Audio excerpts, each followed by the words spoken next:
Extractos de El amanecer de todo, capítulo 8, Ciudades imaginarias, los primeros urbanitas de Eurasia y cómo construyeron ciudades sin reyes. Recientes avances en el estudio de la cognición humana sugieren que las unidades sociales muy grandes son siempre, en cierto sentido, imaginarias. O por decirlo de otro modo, existe siempre una distinción fundamental entre el modo en que uno se relaciona con amigos, familia, vecindario, gente y lugares que conocemos directamente, y el modo en que uno se relaciona con imperios, naciones, metrópolis, fenómenos que existen en gran medida, o al menos la mayor parte del tiempo, en nuestra cabeza. Gran parte de la teoría social puede verse como un intento de encajar estas dos dimensiones de nuestra existencia. En la versión estándar del libro de texto de la historia humana, la escala es crucial. Las pequeñas bandas de cazadores-recolectores en las que se creía el ser humano había pasado la mayor parte de su historia evolutiva podían ser relativamente democráticas e igualitarias precisamente porque eran pequeñas. De ser cierto, tendría todo el sentido del mundo que la aparición de las primeras ciudades, las primeras concentraciones realmente grandes de gente asentada permanentemente en un lugar, correspondiese al surgimiento de los estados. Durante mucho tiempo, las pruebas arqueológicas procedentes de Egipto, de Mesopotamia, de China, de Centroamérica, parecían confirmar esto.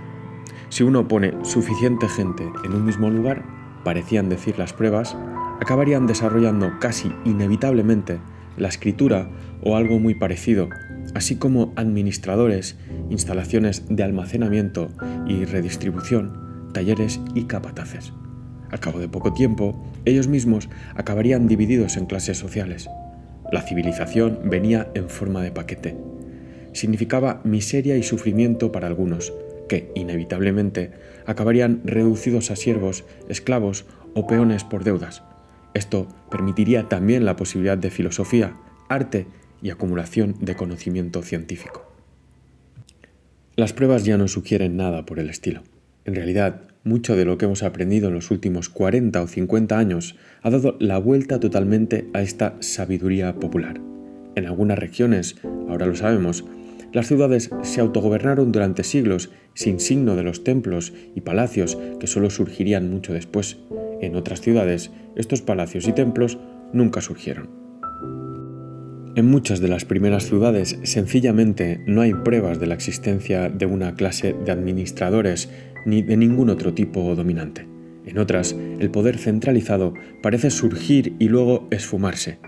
Parecía que el mero hecho de la vida urbana no implica necesariamente ninguna forma especial de organización política, ni lo hizo nunca. Esto posee todo tipo de importantes implicaciones. En primer lugar, sugiere una valoración mucho menos pesimista de las posibilidades humanas. Pero debemos preguntarnos cómo las cosas llegaron a torcerse tanto. Podría resultar de utilidad sopesar cómo han enmarcado la cuestión psicólogos evolucionistas como Robin Dunbar. La mayoría comienza señalando que la organización social de los cazadores-recolectores, tanto antiguos como modernos, opera en diferentes niveles o capas. La unidad familiar básica es la pareja familiar. A fin de proveerse y proporcionar sustento a sus dependientes, estas unidades nucleares se ven obligadas, dice la argumentación, a reunirse en bandas constituidas por 5 o 6 familias íntimamente relacionadas. En ocasiones rituales o cuando la caza es especialmente abundante, estas bandas se unen a otras para formar grupos residenciales o clanes de aproximadamente 150 personas que, según Dunbar, conforman también el límite superior de relaciones estables y de confianza que somos cognitivamente capaces de mantener en nuestra cabeza. Se pueden formar grupos más pequeños como las tribus, pero, afirma Dunbar, estos grupos de mayor tamaño carecerán inevitablemente de la solidaridad de los grupos más pequeños y basados en parentesco, de modo que comenzarán a aparecer conflictos en ellos. Los asentamientos habitados por decenas de miles de personas hacen su primera aparición en la historia humana hace unos 6.000 años, en casi todos los continentes.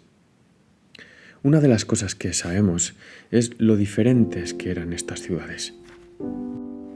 No es solo que las primeras ciudades carecieran de divisiones de clase, monopolios de riqueza o jerarquías administrativas, es que exhiben una variabilidad tan extrema como para implicar, desde sus inicios, una experimentación consciente con la forma urbana. ¿Por qué aparecieron las ciudades? ¿Acaso aquellas reuniones temporales, estacionales, de las que hemos hablado con anterioridad, se fueron convirtiendo gradualmente en asentamientos permanentes? No parece ser eso lo que sucedió.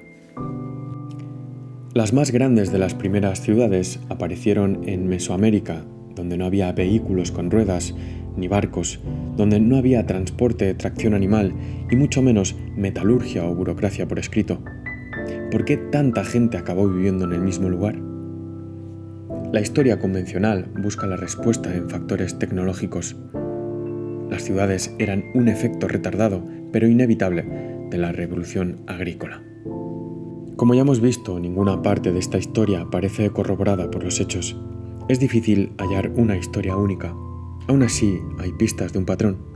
En muchas partes de Eurasia y en unas cuantas del continente americano, el surgimiento de las ciudades sigue muy de cerca un reordenamiento secundario, posterior a la Edad de Hielo, del parque ecológico, que comenzó a partir del 5000 a.C.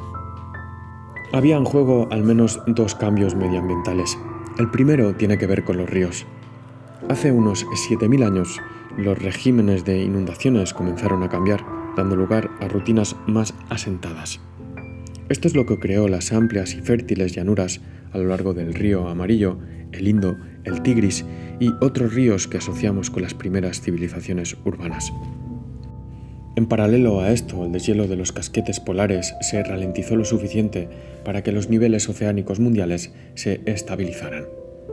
Este fue el origen de esos deltas fluviales que vemos hoy en día en la desembocadura del Mississippi, del Nilo o del Éufrates, por ejemplo.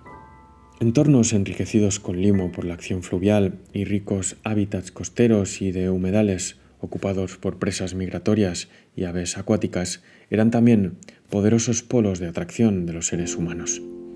Todo esto impulsó el crecimiento de formas más especializadas de agricultura. La agricultura extensiva, pues, puede haber sido una consecuencia y no una causa de la urbanización.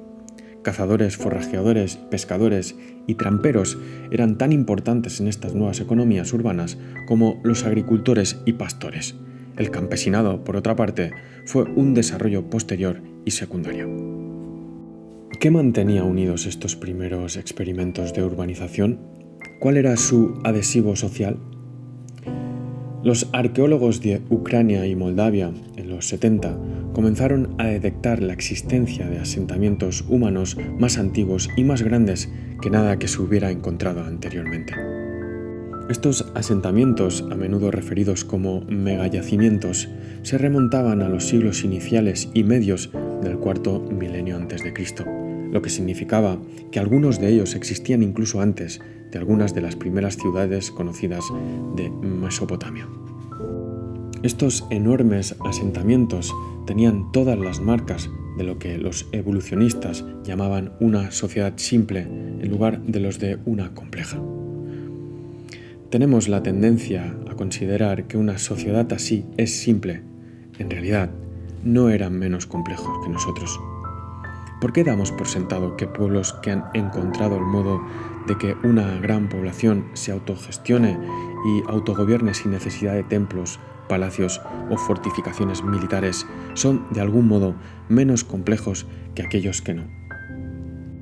¿Por qué dudamos en dignificar lugares así con el nombre de ciudad?